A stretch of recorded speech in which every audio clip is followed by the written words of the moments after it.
Guys, VaulSC here. Hope that you're having a good week. So we're going to go through the changes to the link teams that Corvus Belli has just recently put out.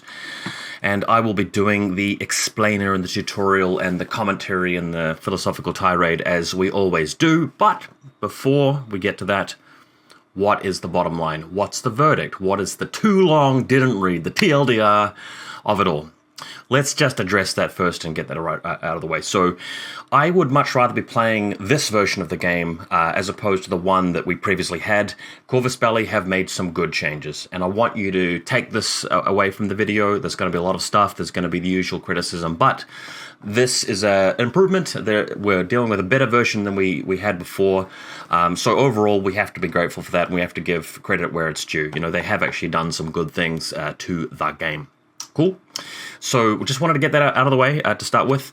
Corvus Belli have made some other changes to the link team rules that honestly aren't very impactful. They have made a few things probably a little bit worse. But having said all of that, of course, there's the other issue, and that is that Infinity N4, as it stands right now, and it has been, at least competitively, suffers from a pretty serious list of problems that I've sort of talked about in previous videos. And the thing that's most notable to me when we see a big sweeping change like this is what's not included, what isn't fixed. The things that a lot of people have issue with in the game that just don't seem to have been addressed at all. So we've been given some new stuff, we've had some changes, but there's a lot of other stuff in this game that we're going to have to continue to live with, even though we've just had this really big update. Imagine that you booked a hotel room and you show up at your hotel room and you're tired and you just want to go to bed and have a good night's sleep, and the room has the furniture and the bed and the lights are on, and you can have a peaceful sleep and leave the next day. But you happen to notice that the minibar is empty. You were keen to have a little drink from the minibar, but it's empty. You can't do that. And secondarily, the running water is not working at the hotel. So at your room, you can't flush the toilet and you can't have a shower. But perfectly livable. You can go to sleep in the room and leave the next day, and it'll do.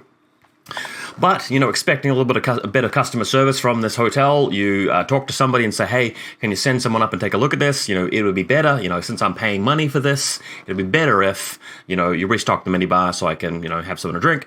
And also, can you make the water work because I want to have a shower? So they bring somebody up to the hotel, and you leave for a bit and let them do what they need to do, and then you come back and the person says, yep, we made some improvements. So you go back in and you find, there's the minibar there. So you pour yourself a glass of whiskey or whatever it is, and then you go to have a shower, but the water is still not working. So you are again left with the situation where there's a pretty serious issue. It's not game breaking here. You can still use the hotel room, but you sort of expect a little bit more, considering that you're a customer and you pay money, and it would have been nicer. And of course, the metaphor that I'm kind of rolling with that you guys can see here is that if you have been watching my videos over the last couple of months, there are some units in the game that are just so overpowered and broken, it's actually making a difference in the meta. A lot of people are kind of getting sick of seeing the same Nomad list and the same Combined Army list being used by a lot of competitive players with very little variation to it. Ariadne players with 2 Polaris bear pods in every single list, no matter the opponent or the table or the mission or anything really. You have Prospector Diggers right now for 14 points, which are really effective. For some reason in Tohar, they can have symbiomates. We had that FAQ drop. Obviously, Helois is in hospital and he's recovering, and for some reason, he's the guy at Corvus Belli that can fix that. So even though we've had a massive update to all the other rules, nobody seems to be able to address the few issues that are outstanding on the FAQ. For example, apparently you still have to actually measure out physically, the mine and the mine layer when you deploy them, thus giving away which one's which. And even, a hidden deployment model that's placing a mine as well. So what I'm getting at here is that it's great that we have some changes to the link team rules that are good, and I quite like them. They have actually addressed some really, really nice things, and they have actually addressed some things that I've asked for, as we'll see soon. But it's just surprising to me that there are so many other things which could obviously have helped the game a whole lot more that seem to be, not really an issue, not really a priority for the people that really hold control and power over this game. So that is my view. It feels like the TLDR version was actually 4.5 minutes anyway.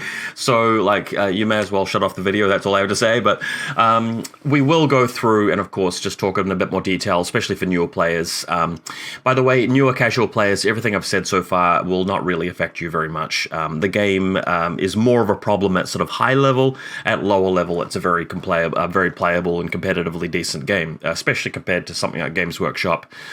40k, that kind of thing, right?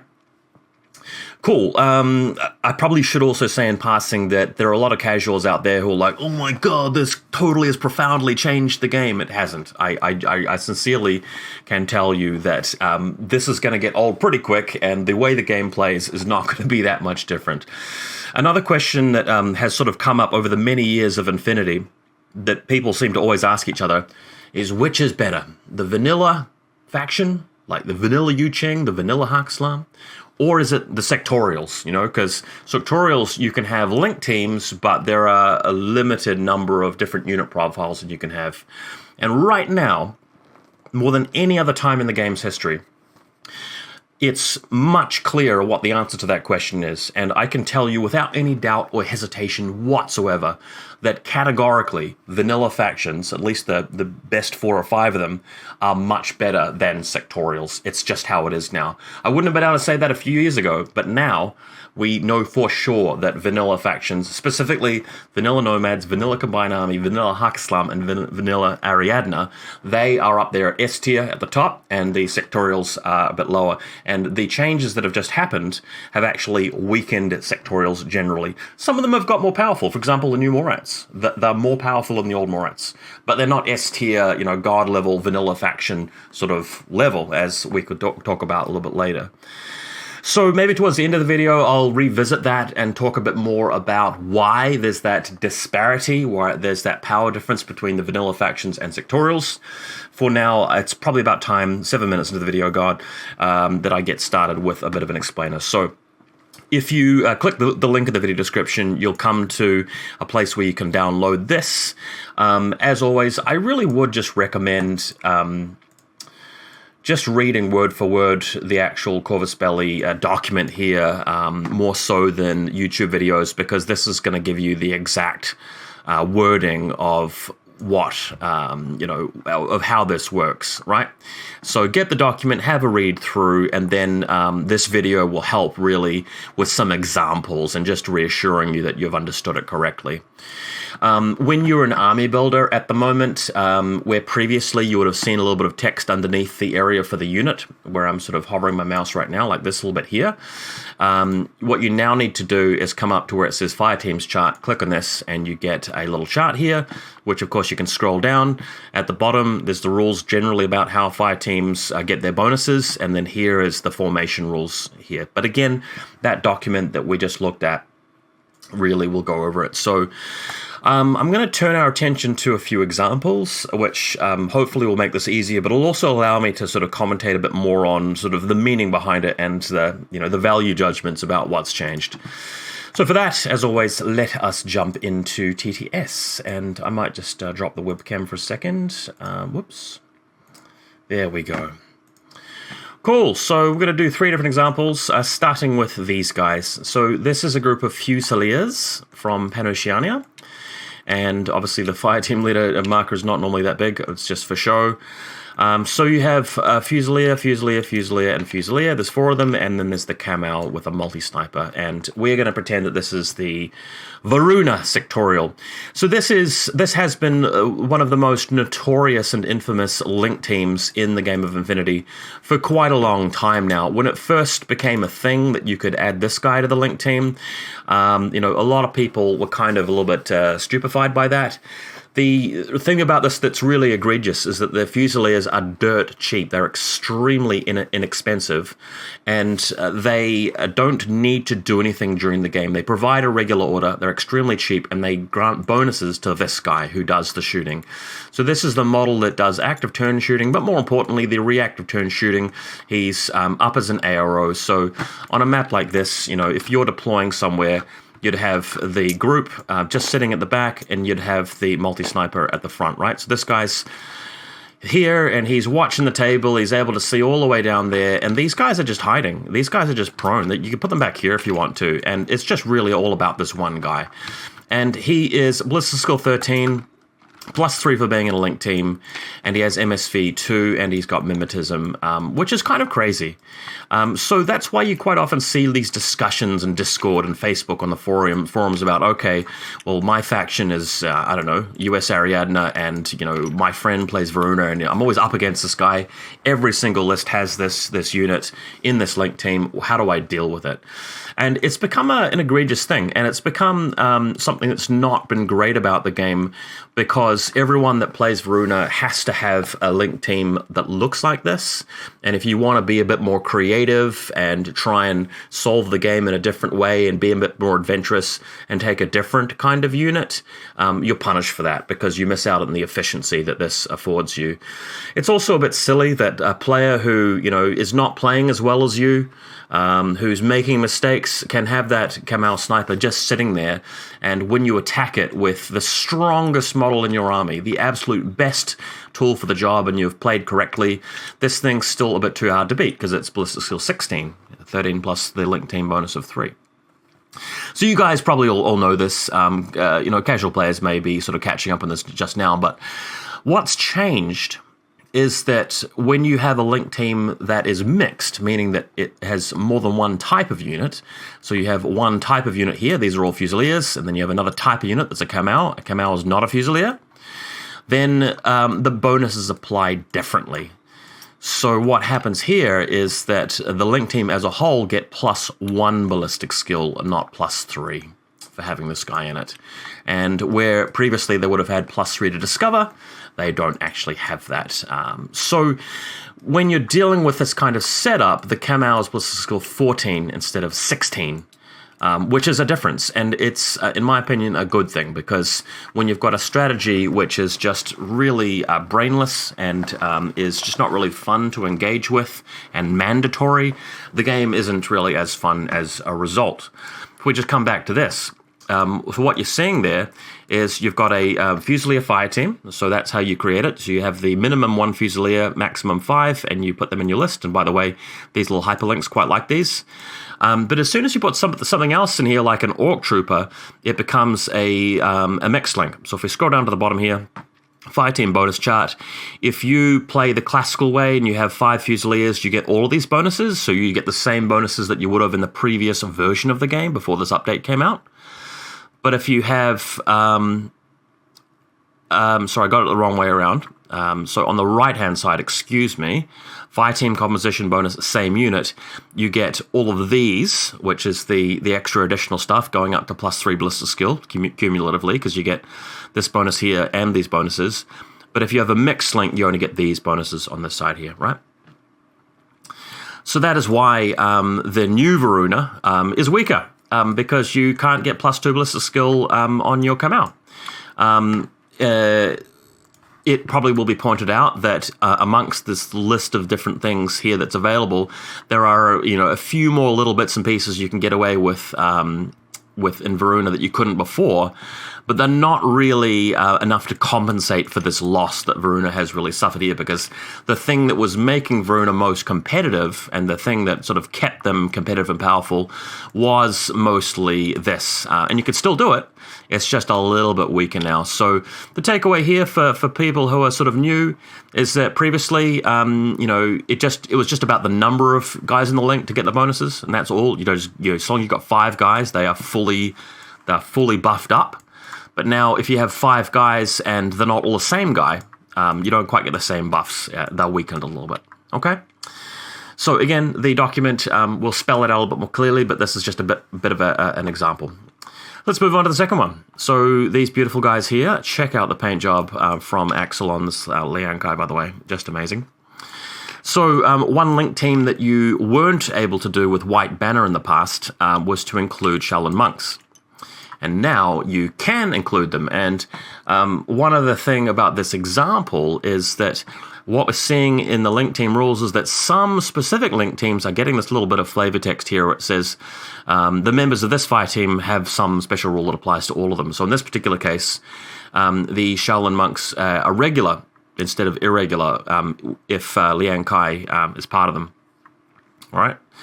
So before, these guys get that yellow irregular token, and now they get the green one while they're in the link. Sorry, that's a repeater. That's not a. It's not a regular order. Whoops. Where are the regular orders? Oh, here they are. Excuse me, guys. Okay, so the regular order obviously is more important because it means that you can spend that order on anybody in your army, whereas the irregular order has to be on that specific model. So the green one's more versatile.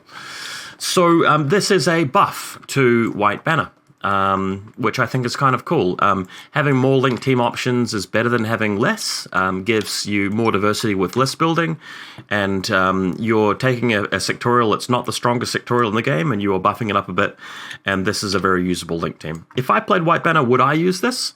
Honestly, probably sometimes. I'm not really sure if I would sort of try and leverage it. You know, these guys individually are very strong, and you may want them on different parts of the battlefield. Having said that, it's pretty cool that you can have +1 burst on the smoke grenades. Being in the link team stops them from being impetuous, so they can gain cover. But sometimes impetuous is good. You want to actually run up the field and throw smoke for free without having to spend any orders. So it's not like it's a massive buff here to White Banner. It's not like White Banner are just super S-tier gods now. But it's a good change. You know, it's positive. And the reason why I wanted to use this example is just to paint the picture here that, you know, you can create some link teams which have little bonuses. When it comes to Harris link teams, like the 3-man teams, there's really no change from now and before in terms of how the link team works. You get +1 burst, and that's it.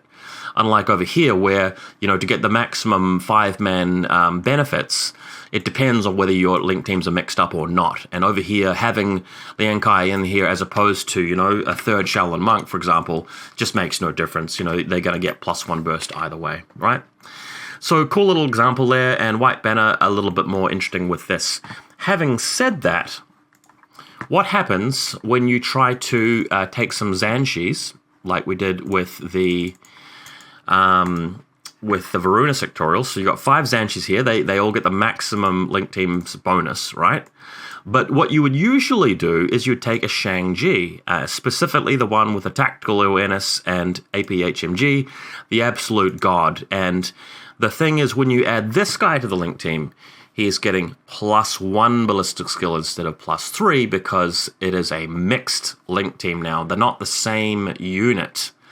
So these guys miss out on +3 discover. They had that before. They don't have that now.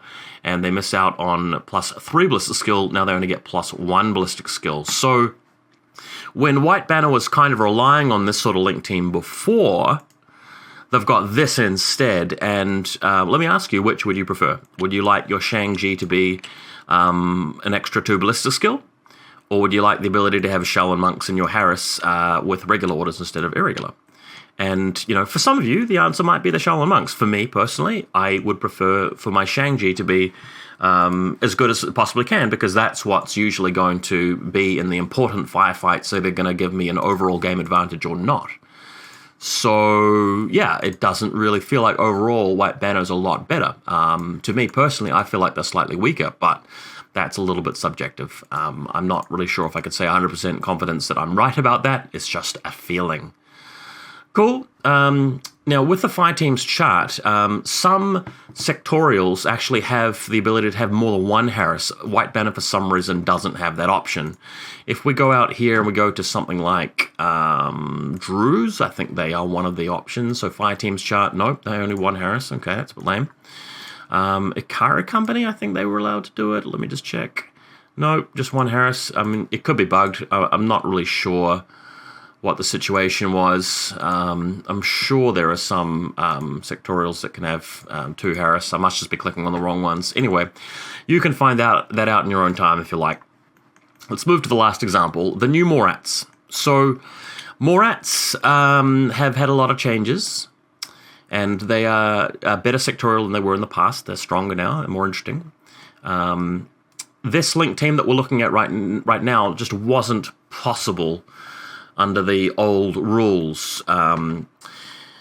Previously, you could have a Vanguard, and Kornak is, of course, a wild card, so he could join them, and the Raktarak, of course, a wild card, and the Suryat, you're allowed to have one of them in your Vanguard's link team, but this guy was very inflexible, the Yaugat, and although the Yaugat is a fairly strong unit on its own, it's not strong enough to be used in vanilla, without any support, and when you create a link team for Morats with Yaugats, just with Yaugats only, they're too expensive, so supporting him and giving the bonuses to prop him up just wasn't cost effective, but now he can join this group. Now, as we talked about, this link team here that is mixed, meaning that not all Fusiliers, they miss out on the +2 ballistic skill. Whereas with the Morats over here, for some reason, all of these 5 different units, even though like every single guy in the unit is different, you still get the maximum bonus. So they have everything they could possibly ask for.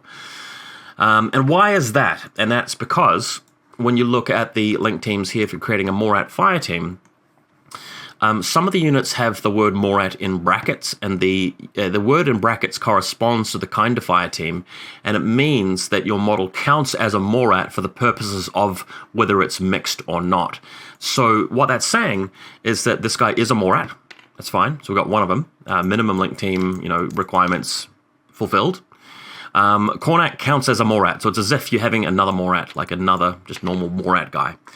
Raktarak counts as a Morat, Suryat counts as a Morat, and Yaugat counts as a Morat. So that means that because when you form that Morat fire team, you go, okay, Yaugat, yep, that has Morats. Suryat, yep, that has Morats. And come down here, Raktarak, that has Morats. Kornak, that has Morats. So you can form a 5-man link team with all of these bonuses here and all of these bonuses down here as well. Cool? So what Corvus Belli are kind of saying here is that they want their new product, which they are now selling to us, and they're hyped up and doing a lot of promo for. They really want you to buy their action pack because, as you can see from the rules, these guys are getting more bonuses than these guys are, or in fact these guys are.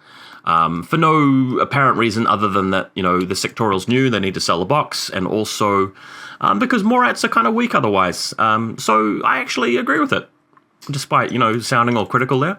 I'm fine with it, because it makes Morats a fairly strong sectorial, and they are still not as strong as Combined Army or Nomads, or in my opinion, Hakislam or Ariadna.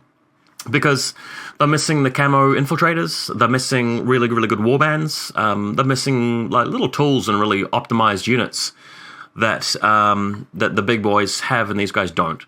But this is a really cool link team. It's a strong link team. I mean, I wouldn't take this specific link team.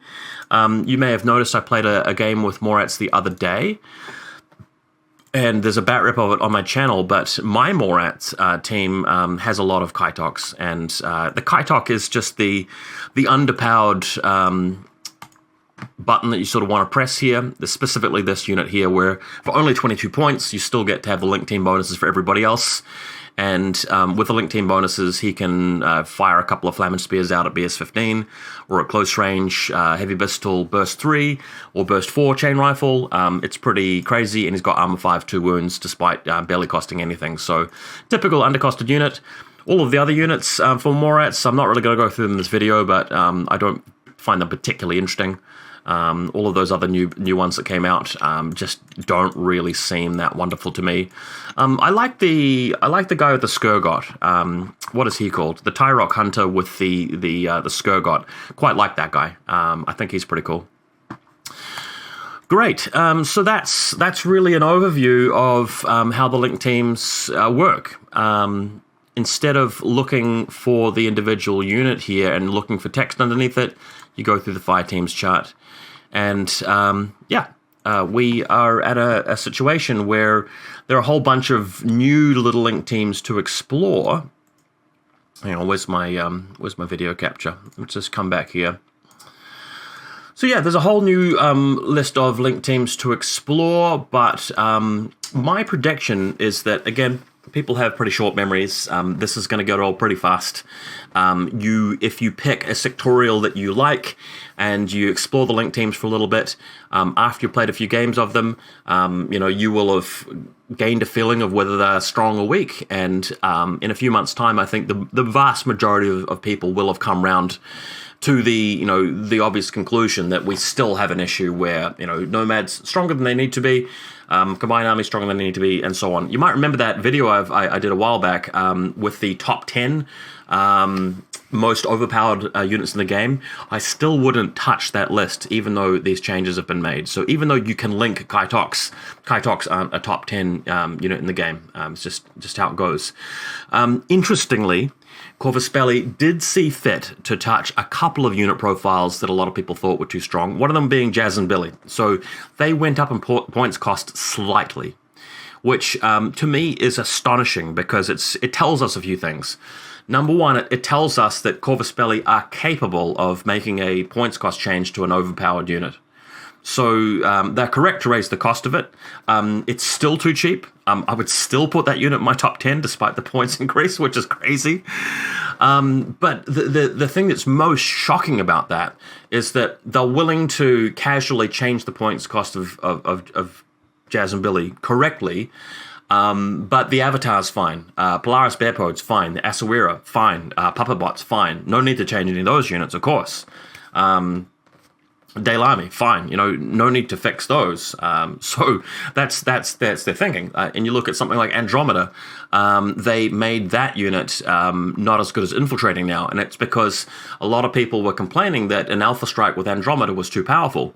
Most of the community feels that Andromeda, the issue is how the guard rule works. There's very little that you can do about Andromeda coming to line of sight and declaring guard at you and as her second short skill. So that was the problem, less so her reliability. The only reason I didn't put Andromeda in my top 10 personally, or any of the impersonators for that matter, is that you rely on getting first turn. And if your opponent is sort of up to speed with a meta at the moment, your opponent wins the lieutenant role, takes first turn. If you have Andromeda in your list, she's not going to overperform. She's just going to be a normal unit, probably an overcosted one. Her reliability and actually being able to deploy across the table as an infiltrator is just something which I felt was a little bit weird. I mean, I personally would be interested in playing a version of this game where infiltration automatically works 100% of the time, but it's costed differently and there are other drawbacks to it, rather than just it being a matter of rolling the dice and seeing whether you got lucky or not, because the difference between having the thing start next to the enemy's deployment zone versus having it start in your deployment zone is a really big flip. It's a big swing. But yeah, I must say I am surprised that Corvus Belli would go right. The community and we also agree that Jazz and Billy are a little bit too strong, so let's make her cost more. And Andromeda, she's wrecking people, so let's just bring back the infiltration bonus a little bit. But Polaris Bearpodes, Daylami, Puppet Bots, the Avatar, Tiger creatures, all that stuff, that's fine. People should keep on using them in their list. So, yeah, a little bit surprising to me. So, some of my favorite sectorials have got messed around a little bit. I'm not really enjoying building armies a lot at the moment because I'm feeling like when I come back to my favorite sectorials, I'm either running the exact same list I was before the changes. For example, Foreign Company, that I haven't really changed so much at all. Ikari Company, I feel like I would still run the same list despite not having +2 ballistic skill on the Tanko missile launcher in the team and the Drew's MSV2. Which is a bit yuck. I really was quite relying on that bonus, and Ikari wasn't really a powerful sectorial anyway. I mean, they weren't even on the same level as Varuna, in my view, but now they've been weakened a little bit, which seemed a bit unnecessary. I haven't gone and checked out every single sectorial, but I'm hearing stuff from people about, a lot of people not wanting to play a sectorial that they previously liked, just because a lot of the things that they could do in the past just aren't there anymore. So it's interesting. You may like it, you may not. I think Drew's got some bonuses. I still can't believe that Diggers, being one of the most powerful things in the game, can actually link with some teams as well, which, you might not always want to link them, but it's still pretty crazy. Like, you have Diggers that can go in a Drew's link team. So a Druze, by the way, link team doesn't actually have to have any Druze in it. You could take a Brawler Lieutenant or a Brawler MSV2, and then you could put a couple of Diggers in there. There's your 3-man link team. And look, those Diggers could roll up sniper rifles. They could roll up Armor 7. They can roll a variety of things. And if they don't roll it up, well, you can still just have them in that little team that's pushing its way up the board, which is quite shocking to me. But still, you know, Druze aren't a S-tier sectorial. This hasn't brought them up to sort of S-tier level with the vanilla factions. I thought it was quite cool that they added the ability for JSA to have motorbikes in a Harris team, which is something I've been saying for the longest time to a lot of people, that it's not game-breaking to have a little Harris of motorbikes, but it is cool. I think that the ability to actually do something that makes players happy and actually makes them interested in trying something out on the table and fielding some of their favorite looking units and something that's thematic is a really good thing for the game. So maybe we should end the video on that positive note here, where, you know, at least you can do some stuff that you couldn't before, which is fun and motivating and exciting. So in that sense, the game has improved. And once again, with all of the negative stuff I've said in this video and will continue to say, the things that I don't like about what Corvus Belli has done and has not done, overall we have a better version of Infinity than we did a few months ago and before this came out. So again, grateful for Corvus Belli for restocking the minibar. I'm still a bit sad that we can't have a shower in the hotel room, but you know, minibars are great and it's better than having nothing at all. So hope you guys have a good week. I've got some pretty big news for my channel coming up maybe in a week or two, so keep your eyes and ears peeled for my big update, because I am going to be taking my channel in a slightly different direction, bringing out some new content, which I'm very excited. I can't tell you anything just yet, but you know, I'm gonna just wait, all right? So hope you have a good week. Hopefully see you in Discord for some games of Infinity, and enjoy those link teams.